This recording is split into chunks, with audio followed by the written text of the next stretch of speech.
सी। मेरे घर वाले का नाम लवजीत है, मेरा नाम बलजीत कौर है।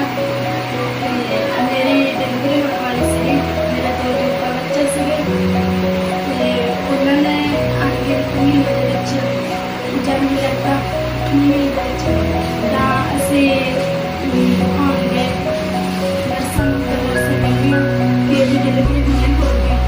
ਤਾਂ ਉਸ ਸਮੇਂ ਸੀ ਨਰਸਾਂ ਕਹਿੰਦੀਆਂ ਕਿ ਤੁਸੀਂ ਮਾਨਸਾ ਲੈ ਜਾਓ।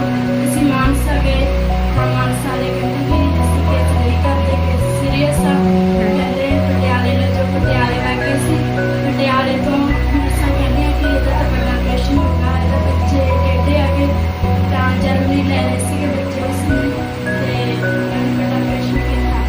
ਤਾਂ ਜਦ ਮੇਰਾ ਵੱਡਾ ਆਪਰੇਸ਼ਨ ਹੋ ਗਿਆ ਤਾਂ ਉਹ ਬੱਚੇ ਨੇ ਜਨਮ ਲਿੱਤਾ ਵਧੀਆ ਠੀਕ ਚੰਗੀ ਤਰ੍ਹਾਂ, ਮੈਂ ਵੀ ਵਧੀਆ ਠੀਕ ਸੀਗੀ। ਅਤੇ ਉਹ ਤੋਂ ਬਾਅਦ ਉਹ 9 ਦਿਨਾਂ ਬਾਅਦ ਇੱਕ ਵੱਡੇ ਬੱਚੇ ਦੀ ਡੈਥ ਹੋ ਗਈ। ਤਾਂ ਉਹ ਤੋਂ ਬਾਅਦ 18 ਦਿਨਾਂ ਬਾਅਦ ਸਾਨੂੰ 1 ਮਹੀਨਾ ਹਸਪਤਾਲ ਦੇ ਵਿੱਚ ਰੱਖਿਆ ਸੀਗਾ। ਤਾਂ ਬੱਚੇ ਨਰਸਰੀ ਦੇ ਵਿੱਚ ਸੀਗੇ। ਤਾਂ ਉਹ ਫਿਰ ਉਹ ਤੋਂ ਬਾਅਦ ਬੱਚੇ ਨਰਸਰੀ ਦੇ ਵਿੱਚ ਸੀਗੇ ਤਾਂ ਉਹਨਾਂ ਨੇ ਕਿਹਾ ਕਿ ਬੱਚੇ ਨੂੰ ਤੁਸੀਂ ਦੁੱਧ ਪਿਆ ਕੇ ਜਾਇਆ ਕਰੋ ਹਰ ਦਿਨ, ਅਤੇ ਇਹਦੀ ਮਾਲਿਸ਼ ਕਰਿਆ ਕਰੋ, ਇਹਦਾ ਵੀ ਦੇਖਭਾਲ ਆਪ ਹੀ ਕਰਕੇ ਜਾਇਆ ਕਰੋ। ਇੱਕ ਬੱਚੇ ਦੀ ਤਾਂ 9 ਦਿਨਾਂ ਬਾਅਦ ਡੈਥ ਹੋ ਹੀ ਗਈ ਸੀ, ਤਾਂ ਦੂਸਰੇ ਦੀ ਉਹ ਕਹਿੰਦੇ ਵੀ ਦੇਖਭਾਲ ਕਰਕੇ ਜਾਇਆ ਕਰੋ। ਤਾਂ ਮੈਂ ਉਸ ਸਮੇਂ ਜਾਂਦੀ ਦੇਖਭਾਲ ਕਰਕੇ ਆਉਂਦੀ, ਮੇਰਾ ਵੱਡਾ ਆਪਰੇਸ਼ਨ ਹੋਇਆ ਸੀ। ਫਿਰ ਵੀ ਮੈਂ ਬੜੀ ਮੁਸ਼ਕਲ ਦੇ ਨਾਲ ਪੌੜੀਆਂ ਚੜ੍ਹ ਕੇ ਜਾਂਦੀ, ਪੌੜੀਆਂ ਚੜ੍ਹ ਕੇ ਉੱਤਰ ਕੇ ਆਉਂਦੀ। ਤਾਂ ਫਿਰ ਵੀ ਮੈਂ ਜਾਂਦੀ, ਮੈਂ ਉਹਨੂੰ ਦੇਖਭਾਲ ਕਰਕੇ ਆਉਂਦੀ। ਤਾਂ ਮੈਂ ਉੱਥੇ ਨਰਸਾਂ ਨੂੰ ਜਾ ਕੇ ਕਹਿੰਦੀ ਕਿ ਮੇਰਾ ਵੱਡਾ ਬੱਚਾ ਦੱਸੋ ਕਿੱਥੇ ਆ, ਮੈਨੂੰ ਉਹ ਵੀ ਦਿਖਾ ਦਿਓ। ਤੁਸੀਂ ਮੈਨੂੰ ਇੱਕ ਬੱਚਾ ਤਾਂ ਦਿਖਾ ਦਿੰਦੇ ਆ, ਤਾਂ ਤੁਸੀਂ ਮੈਨੂੰ ਦੂਸਰਾ ਬੱਚਾ ਕਿਉਂ ਨਹੀਂ ਦਿਖਾਉਂਦੇ? ਤਾਂ ਨਰਸਾਂ ਕਹਿੰਦੀਆਂ ਕਿ ਉਹ ਜ਼ਿਆਦਾ ਸੀਰੀਅਸ ਆ, ਉਹ ਤੁਹਾਨੂੰ ਅਸੀਂ ਦਿਖਾ ਨਹੀਂ ਸਕਦੇ ਗੇ। ਤਾਂ ਮੈਂ ਉਹਨਾਂ ਨੂੰ ਰੋਜ਼ ਜਾ ਕੇ ਪਰੇਸ਼ਾਨ ਕਰਿਆ ਕਰਾਂ ਨਰਸਾਂ ਨੂੰ ਕਿ ਮੇਰਾ ਬੱਚਾ ਦਿਖਾਓ ਤੁਸੀਂ। ਪਰ ਨਰਸਾਂ ਨੇ ਇੱਕ ਦਿਨ ਮੈਨੂੰ ਕਿਹਾ ਕਿ ਤੁਹਾਡੇ ਪਤੀ ਨੂੰ ਕਹਿ ਦਿਓ ਕਿ ਸਾਡੇ ਕੋਲ ਆ ਕੇ ਜਾਣ। ਮੈਂ ਕਹਿਤਾ ਮੈਂ ਕਿਹਾ ਜੀ ਤੁਸੀਂ ਜਾਓ, ਨਰਸਾਂ ਨੇ ਤੁਹਾਨੂੰ ਬੁਲਾਇਆ ਗਾ। ਤਾਂ ਉਹ ਮੈਨੂੰ ਕਹਿੰਦੀਆਂ ਨੇ ਕਿ ਤੈਨੂੰ ਫਿਰ ਦੂਜਾ ਬੱਚਾ ਦਿਖਾਵਾਂਗੇ ਜੇ ਤੂੰ ਇੱਥੇ ਵੀ ਆਪਣੇ ਪਤੀ ਨੂੰ ਬੁਲਾ ਲੇਗੀ, ਤਾਂ ਤੂੰ ਜਲਦੀ ਜਲਦੀ ਜਾ ਕੇ ਆ, ਤੂੰ ਮੈਨੂੰ ਉਹ ਬੱਚਾ ਦਿਖਾਉਣਗੇ। ਉਹਨਾਂ ਨੂੰ ਕਿਹਾ ਮੈਂ ਬਹੁਤ ਟੈਨਸ਼ਨ ਕਰਦੀ ਸੀਗੀ ਕਿ ਮੈਨੂੰ ਦੂਜਾ ਬੱਚਾ ਕਦੋਂ ਦਿਖਾਉਣਗੇ। ਇੱਕ ਮੈਨੂੰ ਦਿਖਾਈ ਜਾਂਦਾ ਪਰ ਦੂਜਾ ਦਿਖਾਈ ਨਹੀਂ ਰਿਹਾ, ਮੈਨੂੰ ਕੀ ਗੱਲ ਆ ਗਈ ਮੇਰੇ ਮਨ ਦੇ ਵਿੱਚ ਸੀ ਕਿ ਉਹਨੂੰ ਕੁਛ ਹੋ ਨਾ ਜਾਵੇ। ਅਤੇ ਫਿਰ ਉਹਨਾਂ ਨੇ ਇਹਨੂੰ ਬੁਲਾ ਕੇ ਕਿਹਾ, ਕਹਿੰਦੇ ਕਿ ਵੀ ਇਹਨੂੰ ਤੁਸੀਂ ਸਮਝਾਓ ਕਿ ਦੂਜੇ ਬੱਚੇ ਦੀ ਡੈਥ ਹੋ ਗਈ, ਤੁਸੀਂ ਇਹਨੂੰ ਦੱਸਿਆ ਕਰ ਤੋਂ ਨਹੀਂ ਗਾ ਵੀ ਇਹ ਸਾਨੂੰ ਪਰੇਸ਼ਾਨ ਕਰਦੀ ਹੈ। ਅਤੇ ਇਹ ਕਹਿੰਦੇ ਵੀ ਨਹੀਂ ਇਹਨੂੰ ਦੱਸਣਾ ਨਹੀਂ ਗਾ, ਟੈਨਸ਼ਨ ਲੈ ਜੂਗੀ। ਤਾਂ ਕਰਕੇ ਅਸੀਂ ਨੂੰ ਦੱਸਿਆ ਨਹੀਂ। ਕੋਈ ਗੱਲ ਨਹੀਂ, ਤੁਸੀਂ ਇਹਨੂੰ ਕਹਿ ਦਿਓ ਕਿ ਜ਼ਿਆਦਾ ਸੀਰੀਅਸ ਆ, ਅਸੀਂ ਉਹਨੂੰ ਜਦੋਂ ਛੁੱਟੀ ਦੇਤੀ ਤੁਹਾਨੂੰ ਫਿਰ ਦਿਖਾਵਾਂਗੇ, ਤੁਸੀਂ ਇਹਨੂੰ ਦੱਸੋ ਨਾ। ਨਰਸਾਂ ਨੂੰ ਵੀ ਆ ਕੇ ਤੁਹਾਨੂੰ ਫਿਰ ਵੀ ਮੈਂ ਜਦੋਂ ਮਤਲਬ ਕਿ ਉਹਦੇ ਮਾਲਿਸ਼ ਕਰਦੀ, ਮੈਂ ਸਾਰੇ ਡੱਬਿਆਂ ਦੇ ਵਿੱਚ ਆਪਦਾ ਨਾਮ ਦੇਖ ਕੇ ਆਉਂਦੀ ਕਿ ਕਿਹੜੇ ਡੱਬੇ ਦੇ ਵਿੱਚ ਮੇਰਾ ਦੂਜਾ ਬੱਚਾ ਗਾ, ਕਿ ਮੈਂ ਉਹਨੂੰ ਦੇਖ ਕੇ ਜਾਵਾਂ। ਉਹ ਕਹਿੰਦੇ ਕਿ ਚਲੋ ਹੁਣ ਤੁਸੀਂ ਜਾਓ, ਤੁਹਾਡਾ ਟਾਈਮ ਪੂਰਾ 1 ਘੰਟਾ ਲਾ ਕੇ ਆਉਂਦੇ ਸੀਗੇ। ਕਹਿੰਦੇ ਤੁਹਾਡਾ ਟਾਈਮ ਪੂਰਾ ਹੋ ਗਿਆ। ਤਾਂ ਮੈਂ ਉਸ ਟਾਈਮ ਜਦੋਂ ਆ ਰਹੀ ਸੀਗੀ ਨਰਸਰੀ ਦੇ ਵਿੱਚੋਂ ਤਾਂ ਮੇਰੀ ਇੱਕਦਮ ਧੜਕਣਾ ਵੱਧ ਗਈ। ਮੈਂ ਆ ਕੇ ਮੈਂ ਮੰਮੀ ਨੂੰ ਕਿਹਾ, ਮੇਰੇ ਨਾਲ ਮੰਮੀ ਸੀਗੇ ਮੇਰੇ, ਅਤੇ ਮੈਂ ਉਹਨਾਂ ਨੂੰ ਕਿਹਾ ਮੈਂ ਕਿਹਾ ਮੰਮੀ ਮੈਨੂੰ ਪਤਾ ਨਹੀਂ ਕੀ ਹੋਈ ਜਾਂਦਾ ਗਾ। ਅਤੇ ਮੈਂ ਕਿਹਾ ਤੂੰ ਇੱਥੇ ਰੁਕ ਜਾ। ਮੈਂ ਪੌੜੀਆਂ ਤੋਂ ਚੜ੍ਹ ਕੇ ਬਹੁਤ ਮੁਸ਼ਕਲ ਦੇ ਨਾਲ ਪਰ ਮੈਨੂੰ ਉੱਥੇ ਰੁਕ ਗਈ। ਉਸ ਸਮੇਂ ਰੁਕ ਕੇ ਜਦੋਂ ਮੇਰੀ ਮੰਮੀ ਕਹਿੰਦੀ ਕਿ ਫੋਨ ਕਰ ਦਿੰਦੇ ਆਪਣਾ ਅਰਜੀਤ ਨੂੰ ਕਿ ਉਹ ਆ ਜਾਊਗਾ ਅਤੇ ਵੀ ਨਰਸਾਂ ਨੂੰ ਬੁਲਾ ਲੈਣਗੇ ਡਾਕਟਰਾਂ ਨੂੰ ਵੀ ਤੈਨੂੰ ਕੀ ਹੋਈ ਜਾਂਦਾ। ਮੈਂ ਕਿਹਾ ਨਹੀਂ ਮੰਮੀ, ਇਸ ਟਾਈਮ 'ਤੇ ਮੈਂ ਕਿਹਾ ਵੀ ਅੰਦਰ ਨਹੀਂ ਆਉਣ ਦਿੰਦੇ। ਮੈਂ ਕਿਹਾ ਅਤੇ ਮੈਂ ਉਹਨਾਂ ਨੂੰ ਗੇਟ ਕੋਲ ਥੱਪੜ ਨਹੀਂ ਦੇਣਾ ਨਾ, ਅਤੇ ਤੁਸੀਂ ਮੈਂ ਕਿਹਾ ਰਹਿਣ ਦਿਓ, ਮੈਨੂੰ ਮੁਸ਼ਕਿਲ ਹੋ ਚੁੱਕੀ ਆਉਣ 'ਚ। ਫਿਰ ਉਹ ਮੈਨੂੰ ਪਰੇਸ਼ਾਨ ਹੋ ਗਈ ਅਤੇ ਮੈਂ ਚੱਲ ਪੈਣਾ। ਮੈਨੂੰ ਅੱਧੇ ਘੰਟੇ ਪੌਣੇ ਘੰਟੇ ਬਾਅਦ ਸੁਰਤ ਆਈ ਜਦੋਂ ਅਸੀਂ ਗਏ ਕਮਰੇ ਦੇ ਵਿੱਚ ਗਏ। ਜਦੋਂ ਗੇਟ 'ਤੇ ਜਾ ਕੇ ਪੈ ਗਈ, ਮੈਂ ਮੰਮੀ ਨੂੰ ਕਿਹਾ ਮੰਮੀ ਹੁਣ ਮੈਂ 12 ਵਜੇ 10 ਵਜੇ ਮੈਂ ਫਿਰ 12 ਵਜੇ ਫਿਰ ਜਾਣਾ, 10 ਵਜੇ ਤੱਕ ਹੁਣ ਜਾ ਕੇ ਆਏ ਆਪਾਂ, 12 ਵਜੇ ਮੈਂ ਫਿਰ ਜਾਣਾ। ਮੈਨੂੰ ਖਾਈ ਮੰਮੀ ਮੈਂ ਕਿਹਾ ਅਤੇ ਦੁੱਧ ਕੱਢ ਕੇ ਲੈ ਜਾਓ। ਮੈਂ ਕਿਹਾ ਅਤੇ ਤੂੰ ਆਪਣਾ ਆਪ ਨੂੰ ਦੁੱਧ ਡੱਬੀ 'ਚ ਪਾ ਕੇ ਬਣਾ ਮੇਰੇ ਤੋਂ ਮੰਮੀ ਵਿਚਾਰੀ ਕੱਢੀ ਰਾਤ ਨੂੰ ਗਈ ਦੁੱਧ ਫੜਾ ਆਏ। ਨਰਸਾਂ ਕਹਿੰਦੀਆਂ ਬਲਜੀਤ ਨੂੰ ਲੈ ਕੇ ਆਏ ਗਏ। ਮੰਮੀ ਕਹਿੰਦੇ ਫਿਰ ਵੀ ਇਸ ਕਰਕੇ ਮੈਨੂੰ ਚੜ੍ਹਨਾ ਮੁਸ਼ਕਿਲ ਹੋ ਗਿਆ ਤਾਂ ਕਰਕੇ ਉਹ ਆਏ ਅਤੇ ਉਹ ਕਹਿੰਦੇ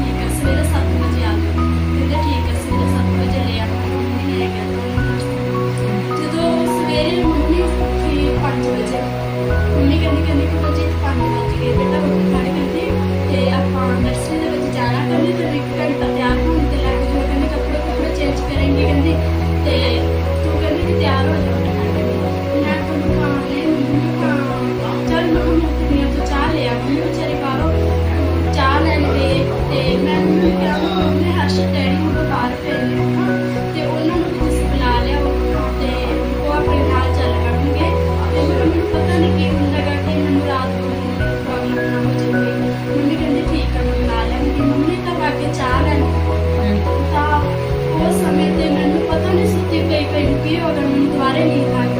ਮੈਨੂੰ ਪਤਾ ਹੀ ਨਹੀਂ ਚੱਲਿਆ ਕਿ ਮੈਨੂੰ ਹੋਈ ਕੀ ਜਾਂਦਾ। ਮੈਂ ਇੱਕਦਮ ਘਬਰਾਈ ਹੋਈ, ਆਪਦੇ ਕੱਪੜੇ ਮਤਲਬ ਕਿ ਆਪਦੇ ਜਿਵੇਂ ਤਾਂ ਪਾੜਦੀ ਸੀਗੀ। ਫਿਰ ਬਹੁਤ ਮੁਸ਼ਕਲ ਦੇ ਨਾਲ ਮੈਂ ਪਾੜਨ ਦੀ ਕੋਸ਼ਿਸ਼ ਕੀਤੀ, ਪਰ ਮੇਰੇ ਤੋਂ ਕੱਪੜੇ ਨਹੀਂ ਫਟੇ, ਮੇਰਾ ਸਾਹ ਬੰਦ ਹੋ ਗਿਆ।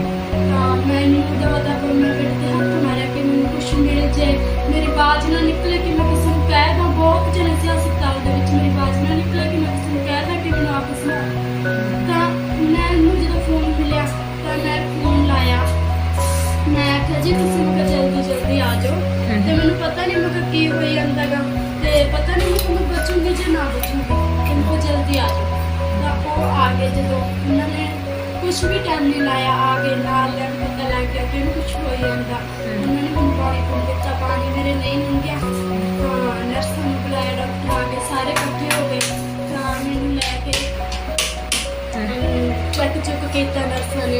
ਤਾਂ ਉਹਨਾਂ ਨੇ ਕੀ ਕੀਤਾ, ਉਹਨਾਂ ਨੇ ਆਕਸੀਜਨ ਲਾ ਦਿੱਤੀ, ਐਮਰਜੈਂਸੀ ਕਮਰੇ 'ਚ ਪਾਤਾ ਮੈਨੂੰ ਕੋਈ ਪਤਾ ਨਹੀਂ ਲੱਗਿਆ ਕਿ ਮੈਨੂੰ ਕਿੱਥੇ ਲੈ ਆਏ, ਕੀ ਕਰਤਾ। ਮੈਨੂੰ ਆਕਸੀਜਨ ਲਾ ਕੇ, ਆਕਸੀਜਨ ਲਾਈ 1% ਵੀ ਮੈਨੂੰ ਸਾਹ ਨਹੀਂ ਆਈ ਜਾਂਦਾ ਸੀ। ਮੈਂ ਇੱਕਦਮ ਲੱਗੀ ਪਈ ਸੀ, ਹੋ ਕੇ ਆ ਗਿਆ। ਮੈਂ ਤਾਂ ਕਰ ਰਹੀ ਸੀ, ਮੈਨੂੰ ਪਤਾ ਨਹੀਂ ਲੱਗਦਾ ਸੀ ਕਿ ਮੈਨੂੰ ਕੀ ਹੋਈ ਜਾਂਦਾ। ਤਾਂ ਮੰਮੀ ਵਰਗੇ ਦੇਖ ਕੇ ਰੋਈ ਗਏ ਤੇ ਆਪ ਰੋਣ ਲੱਗ ਗਏ, ਕਹਿੰਦੇ ਮੰਮੀ ਇੱਕਦਮ ਇਹਨੂੰ ਕੀ ਹੋ ਗਿਆ। ਕਹਿੰਦੇ ਕਿ ਉੱਧਰੋਂ ਕਹਿੰਦੇ ਵੀ ਬੱਚੇ ਵਾਲੇ ਨਰਸਾਂ ਫੋਨ ਕਰੀ ਜਾਂਦੀਆਂ ਕਿ ਉਹ ਬੱਚੇ ਨੂੰ ਦੁੱਧ ਪਿਆਉਣਾ ਗਾ, ਉਹ ਭੁੱਖਾ ਰੋਈ ਜਾਂਦਾ ਗਾ। ਤਾਂ ਹੁਣ ਇਹਨੂੰ ਇੱਦਾਂ ਹੋ ਰਹੀ ਹੋਗੀ, ਤਾਂ ਆਪਾਂ ਕਿਵੇਂ ਕਰੀਏ। ਮੇਰੀ ਮੰਮੀ ਨੇ ਕੀ ਕੀਤਾ, ਮੇਰੀ ਮੰਮੀ ਕਹਿੰਦੀ ਬੇਟਾ ਕਹਿੰਦੀ ਤੂੰ ਇੱਥੇ ਖੜ, ਕਹਿੰਦੀ ਤੇ ਮੈਂ ਕਹਿੰਦੀ ਕਿ ਕਿਸੇ ਦਾ ਦੁੱਧ ਪੁੱਛ ਕੇ ਲਿਆਉਣੀ ਹੈਗੀ। ਹਸਪੀਟਲ 'ਚ ਬਹੁਤ ਕੇਸ ਹੋਏ ਸੀ, ਕਹਿੰਦੀ ਮੈਂ ਦੁੱਧ ਪੁੱਛ ਕੇ ਲਿਆਉਣੀ ਹੈ, ਕਿਸੇ ਤੋਂ ਮੰਗ ਕੇ ਲਿਆਉਣੀ ਹੈ। ਤੇ ਮੈਂ ਉਹਨੂੰ ਬੱਚੇ ਨੂੰ ਦੁੱਧ ਦੇ ਕੇ ਆਉਂਦੀ, ਤਾਂ ਉਹ ਸਰਿੰਜਾਂ ਨਾਲ ਪਿਆਰ ਦਿੰਦੀਆਂ ਸੀ ਨਰਸਾਂ। ਤਾਂ ਮੰਮੀ ਵਿਚਾਰੀ ਦੁੱਧ ਮੰਗ ਕੇ ਲਿਆਈ, ਉੱਥੇ ਦੇ ਕੇ ਆਈ। ਤਾਂ ਉਹਨਾਂ ਨੇ ਸਰਿੰਜ ਨਾਲ ਦੁੱਧ ਪਿਆਤਾ, ਉਹਨੂੰ ਤਾਂ ਸੰਭਾਲ ਲਿਆ।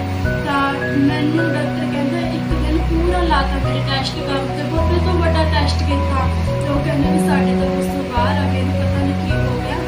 ਤੇ ਕਹਿੰਦੇ ਆਕਸੀਜਨ ਤੋਂ ਬਿਨਾਂ ਤਾਂ 1% ਵੀ ਸਾਹ ਨਹੀਂ ਆਈ ਜਾਂਦਾ। ਤਾਂ ਉਹਨਾਂ ਨੇ ਦਿਨ ਤਾਂ ਮੇਰੇ ਟੈਸਟ ਕੀਤੇ, ਤਾਂ ਰਾਤ ਨੂੰ ਉਹ ਕਹਿੰਦੇ ਵੀ ਚਲੇ ਜਾਓ। ਤਾਂ ਮੈਨੂੰ ਦੂਸਰੇ ਹਸਪੀਟਲ 'ਚ ਲੈ ਗਏ। ਉਹਨਾਂ ਨੇ ਵੀ ਰਾਤ ਰੱਖ ਲਿਆ। ਉਹਨਾਂ ਨੇ ਟੈਸਟ ਵਗੈਰਾ ਕੀਤੇ, ਉਹ ਵੀ ਦੂਜੇ ਦਿਨ ਸਵੇਰੇ 5 ਵਜੇ ਕਹਿੰਦੇ ਵੀ ਇੱਥੋਂ ਲੈ ਜਾਓ ਤੁਸੀਂ, ਤਾਂ ਨਹੀਂ ਬੱਚੇ ਜਾਣਾ। ਉੱਥੋਂ ਵੀ ਮੈਨੂੰ ਲੈ ਆਏ, ਬੱਚਾ ਤਾਂ ਮੇਰਾ ਉੱਥੇ ਰੋਲੇ। ਤੇ ਪਰ ਮੈਨੂੰ ਪਤਾ ਨਹੀਂ ਕਿੱਥੇ ਹਸਪੀਟਲ 'ਚ ਮੈਨੂੰ ਸਰਸੇ ਲੈ ਆਏ ਪ੍ਰਾਈਵੇਟ ਵਾਲਿਆਂ ਨੇ ਮੈਨੂੰ ਇੱਕ ਪੂਰਾ ਦਿਨ ਰੱਖ ਲਿਆ। ਉਹਨਾਂ ਨੇ ਵੱਡੇ ਤੋਂ ਵੱਡਾ ਟੈਸਟ ਕਰ ਲਿਆ, ਉਹ ਵੀ ਕਹਿੰਦੇ ਸ਼ਾਮ ਨੂੰ ਕਹਿੰਦੇ ਵੀ ਲੈ ਜਾਓ ਤੁਸੀਂ। ਤਾਂ ਦੂਸਰੇ 'ਚ ਲੈ ਕੇ ਗਏ, ਦੂਜੇ ਹਸਪਤਾਲ 'ਚ ਸਰਸੇ ਲੈ ਕੇ ਜਦੋਂ ਮੈਨੂੰ, ਤਾਂ ਉਹਨਾਂ ਨੇ ਜਦੋਂ ਟੈਸਟ ਕੀਤੇ ਉਹ ਵੀ ਕਹਿੰਦੇ ਵੀ ਲੈ ਜਾਓ। ਉਸੇ ਵਕਤ ਉਹਨਾਂ ਨੇ ਉੱਤਰਨ ਸਾਰੀ ਬਸ ਮੈਨੂੰ ਚੈੱਕ ਕਰਕੇ ਕਹਿੰਦੇ ਵੀ ਬਚਦੀ ਨਹੀਂ, ਕਹਿੰਦੇ ਲੈ ਜਾਓ। ਫਿਰ ਤੀਜੇ 'ਚ ਲੈ ਗਏ, ਤੀਜੇ ਵਾਲੇ ਵੀ ਕਹਿੰਦੇ ਵੀ ਨਹੀਂ ਬਚਦੀ, ਕਹਿੰਦੇ ਵੀ ਲੈ ਜਾਓ।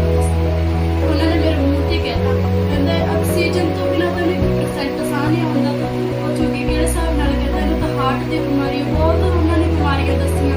ਕਹਿੰਦੇ ਇਹਦਾ ਆਪਰੇਸ਼ਨ ਕਰ ਦਿੰਦੇ ਹੈਗੇ, ਕਹਿੰਦੇ ਤੇ ਵੀ 2 ਲੱਖ ਰੁਪਇਆ ਭਰਾ ਲੈਂਦੇ ਅਸੀਂ, ਪਰ ਬਚਣਾ ਤਾਂ ਹੈਗਾ, ਕਹਿੰਦੇ ਕੋਈ ਗਰੰਟੀ ਨਹੀਂ ਲੈਂਦੇ ਅਸੀਂ ਬੱਚੇ ਜਾਂ ਨਾ ਬਚੇ। ਉਹਨਾਂ ਨੇ ਮੇਰੇ ਮੂੰਹ ਤੇ ਏਦਾਂ ਕਹਿਤਾ। ਪਰ ਫਿਰ ਵੀ ਮੈਂ ਆਖਿਆ, ਮੈਂ ਨਹੀਂ ਮੇਰਾ ਰੱਬ ਮੇਰੇ ਨਾਲ ਆ। ਮੈਂ ਪ੍ਰਭੂ ਯਿਸੂ ਮਸੀਹ ਹੈਗਾ, ਜਦੋਂ ਮੈਂ ਉਹ ਮੁਰਦਿਆਂ 'ਚ ਜਾਨ ਪਾ ਸਕਦਾ ਤਾਂ ਮੈਨੂੰ ਕਿਉਂ ਨਾ ਬਚਾਊਗਾ। ਮੈਂ ਕਿਹਾ ਕੋਈ ਨਹੀਂ, ਡਾਕਟਰਾਂ ਦੇ ਕਹਿਣ ਨੂੰ ਮੈਨੂੰ ਕੁਛ ਨਹੀਂ ਹੁੰਦਾ। ਮੈਂ ਤੇ ਪ੍ਰਭੂ ਮੇਰੇ ਨਾਲ ਆ, ਕੋਈ ਗੱਲ ਨਹੀਂ, ਜੋ ਕੁਛ ਕਹਿੰਦੇ ਆ ਮੈਂ ਕਹਿ ਲੈਂਦੇ ਨਾ। ਮੈਨੂੰ ਸਾਰੇ ਘਰ ਦੇ ਕਹਿੰਦੇ ਤੂੰ ਟੈਨਸ਼ਨ ਨਾ ਲੈ। ਮੈਨੂੰ ਟੈਨਸ਼ਨ ਕਿਸੇ ਵੀ ਗੱਲ ਦੀ ਨਹੀਂ। ਮੈਂ ਮੇਰੇ ਮਨ 'ਚ ਏਦਾਂ ਦੀ ਗੱਲ ਕੋਈ ਨਹੀਂ ਆਈ ਜਾਂਦੀ ਕਿ ਮੇਰੀ ਮੌਤ ਹੋ ਜੂਗੀ ਜਾਂ ਮੇਰੇ ਬੱਚੇ ਰੋਣਗੇ। ਮੈਨੂੰ ਕੋਈ ਵੀ ਟੈਨਸ਼ਨ ਨਹੀਂ ਆਈ ਜਾਂਦੀ। ਮੈਂ ਕਿਹਾ ਪ੍ਰਭੂ ਹੈਗਾ ਨਾ ਸਾਹਮਣੇ ਵਾਲਾ, ਮੈਂ ਕੋਈ ਸਾਂਭਦਾ।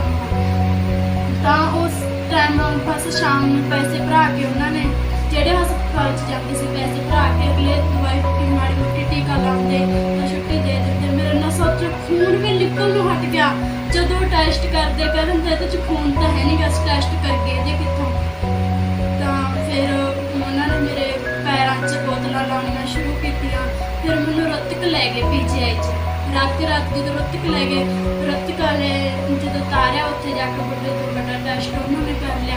ਉਹ ਕਹਿੰਦੇ ਮੁਸ਼ਕਲ ਹੈ, ਕਹਿੰਦੇ ਬਚਣਾ ਤਾਂ ਇਹਦਾ। ਉਹਨਾਂ ਨੇ ਮੇਰੇ ਵੇਖ ਲਓ ਪੇਟ ਦੇ ਵਿੱਚ ਬਹੁਤ ਟੀਕੇ ਲਾਏ, ਪੈਰਾਂ ਦੇ ਵਿੱਚ ਟੀਕੇ ਲਾਏ, ਪਰ ਮੈਨੂੰ ਕੋਈ ਪਤਾ ਨਹੀਂ ਲੱਗਦਾ ਸੀ। ਮੈਂ ਹਾਨੀ ਸਾਹਿਬ ਨੂੰ ਮੈਂ ਦੂਜੇ ਦਿਨ ਰੋਣ ਲੱਗ ਗਈ। ਮੈਂ ਕਿਹਾ ਵੀ ਮੈਨੂੰ ਹਰ ਇੱਕ ਜਗ੍ਹਾ ਤੇ ਤੁਸੀਂ ਲੈ ਜਾਂਦੇ ਹੋ। ਮੈਂ ਕਿਹਾ ਮੈਨੂੰ ਕੁਛ ਫਰਕ ਤਾਂ ਪੈਂਦਾ ਨਹੀਂ, ਸਾਹ ਮੈਨੂੰ ਆਕਸੀਜਨ ਤੋਂ ਬਿਨਾਂ ਆ ਹੀ ਨਹੀਂ ਆਉਂਦਾ। ਮੈਂ ਕਿਹਾ ਕੁਛ ਵੀ ਫਰਕ ਨਹੀਂ ਪੈਂਦਾ। ਮੈਂ ਕਿਹਾ ਪੈਸੇ ਆਪਣੇ ਮੈਂ ਕਿਹਾ 3-4 ਲੱਖ ਰੁਪਇਆ ਲੱਗ ਗਿਆ। ਮੈਂ ਕਿਹਾ ਇਦੋਂ ਪਹਿਲਾਂ ਮੈਂ ਕਿਹਾ ਹਜੇ ਪਤਾ ਨਹੀਂ ਮੈਂ ਕਿਹਾ ਕਿੰਨੇ ਕੁ ਲੱਗਣਗੇ। ਮੈਂ ਕਿਹਾ ਤੇ ਮੈਂ ਕਿਹਾ ਤੁਸੀਂ ਮੈਨੂੰ ਘਰੇ ਲੈ ਚੱਲੋ।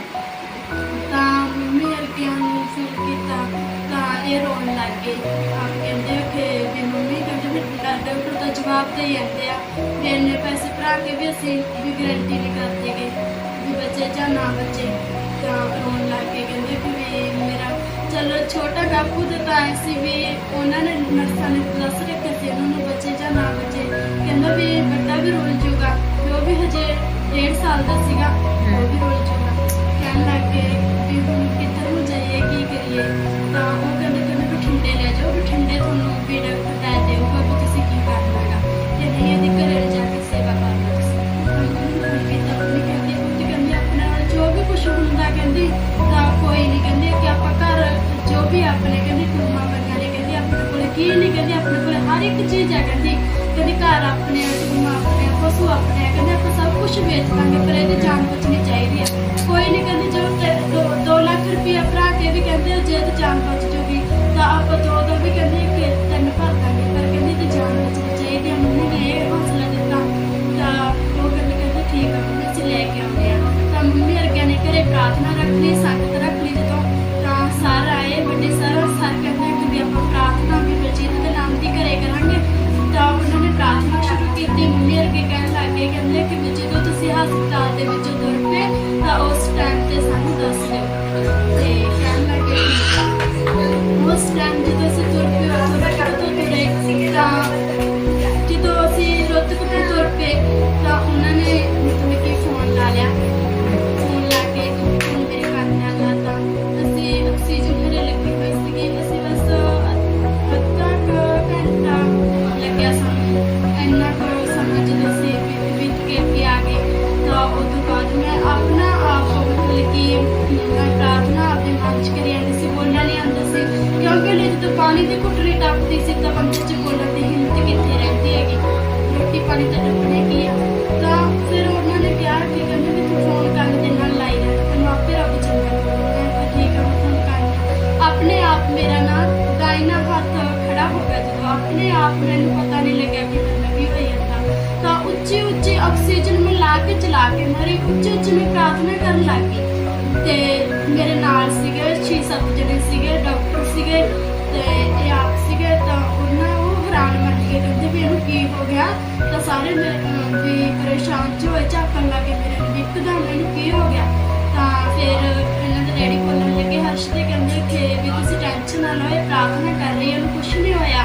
ਕਹਿੰਦੇ ਵੀ ਰੱਬ ਇਹਨੂੰ ਚੰਗਾ ਕਰੂਗਾ ਤੇ ਰੱਬ ਨੇ ਚੰਗੀ ਕਰਤੇ ਇਹਨੂੰ ਤੇ ਤੁਸੀਂ ਨਾ ਵੀ ਟੈਨਸ਼ਨ ਲਓ ਕੋਈ ਗੱਲ ਨਹੀਂ ਤੁਸੀਂ ਬੈਠੋ ਗੱਡੀ ਦੇ ਵਿੱਚ। ਗੱਡੀ ਵਾਲਾ ਪਰੇਸ਼ਾਨ ਹੋ ਗਿਆ ਕਹਿੰਦਾ ਇੱਕਦਮ ਇਹਨੂੰ ਕੀ ਹੋ ਗਿਆ ਕਿਸੇ ਤੇ ਤੂੰ ਬੋਲਿਆ ਨਹੀਂ ਆਉਂਦਾ ਸੀਗਾ ਤੇ ਹੁਣੇ ਇੰਨਾ ਉੱਚੀ ਪ੍ਰਾਰਥਨਾ ਸਾਰੇ ਰਾਹ ਪ੍ਰਾਰਥਨਾ ਕਰਦੇ ਆਈ। ਆਕਸੀਜਨ ਲਾਉਣ ਦੀ ਮੈਨੂੰ ਜ਼ਰੂਰਤ ਨਹੀਂ ਪਈ। ਅਸੀਂ ਘਰੇ ਆ ਗਏ। ਘਰੇ ਆ ਕੇ ਜਦੋਂ ਤੇ ਘਰ ਆ ਕੇ ਅਸੀਂ ਅੱਧਾ ਘੰਟਾ ਪੌਣਾ ਘੰਟਾ ਰੁਕੇ ਤਾਂ ਕਹਿੰਦੇ ਕਿ ਵੀ ਇੱਕ ਵਾਰੀ ਆਪਾਂ ਬਠਿੰਡੇ ਦਿਖਾ ਲਈਏ। ਕਹਿੰਦੇ ਕਿ ਠੀਕ ਆ। ਮੈਨੂੰ 2:30 ਦਾ ਟਾਈਮ ਸੀ। ਮੈਨੂੰ ਬਠਿੰਡੇ ਲੈ ਗਏ। ਬਠਿੰਡੇ ਡਾਕਟਰ ਨੇ ਤਾਂ ਮੈਨੂੰ ਲਾਉਣ ਹੀ ਨਹੀਂ ਦਿੱਤਾ ਗਾ ਗੱਡੀ 'ਚੋਂ। ਕਹਿੰਦੇ ਨਾ ਇਹਨੂੰ ਵਾਪਸ ਲੈ ਜਾਓ। ਕਹਿੰਦੇ ਇਹ ਨਹੀਂ ਬਚਦੀ ਗੀ। ਕਹਿੰਦੇ ਘਰੇ ਲੈ ਜਾਓ ਇਹਨੂੰ ਜਾ ਕੇ ਇਹਦੀ ਸੇਵਾ ਕਰ ਲਓ ਜਿੰਨੇ ਦਿਨ ਵੀ ਹੁੰਦੀ ਹੈ। ਕਹਿੰਦੇ ਕਿ ਉੱਥੋਂ ਮੈਨੂੰ ਵਾਪਸ ਲੈ ਆਏ।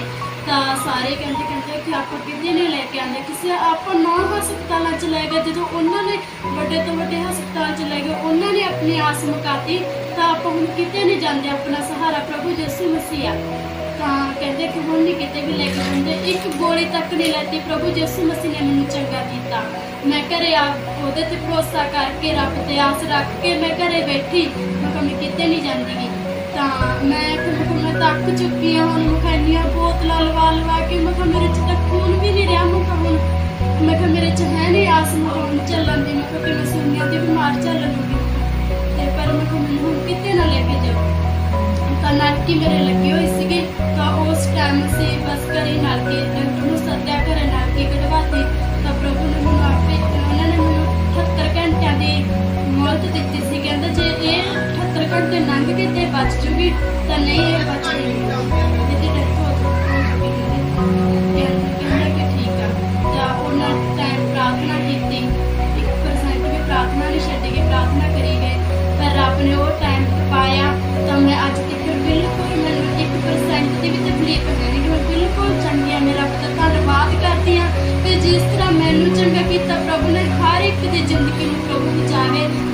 ਇੱਕ ਰੱਬ ਤੇ ਵਿਸ਼ਵਾਸ ਕਰੋ, ਡਾਕਟਰਾਂ ਤੇ ਵਿਸ਼ਵਾਸ ਨਾ ਕਰੋ, ਕਿਉਂਕਿ ਉਹੀ ਆਪਾਂ ਨੂੰ ਬਚਾਉਣ ਵਾਲਾ ਗਾ ਤੇ ਉਹੀ ਆਪਣਾ ਡਾਕਟਰ ਹੈਗਾ। ਸਾਰਿਆਂ ਨੂੰ ਮੇਰੇ ਵੱਲੋਂ ਜੈ ਮਸੀਹ।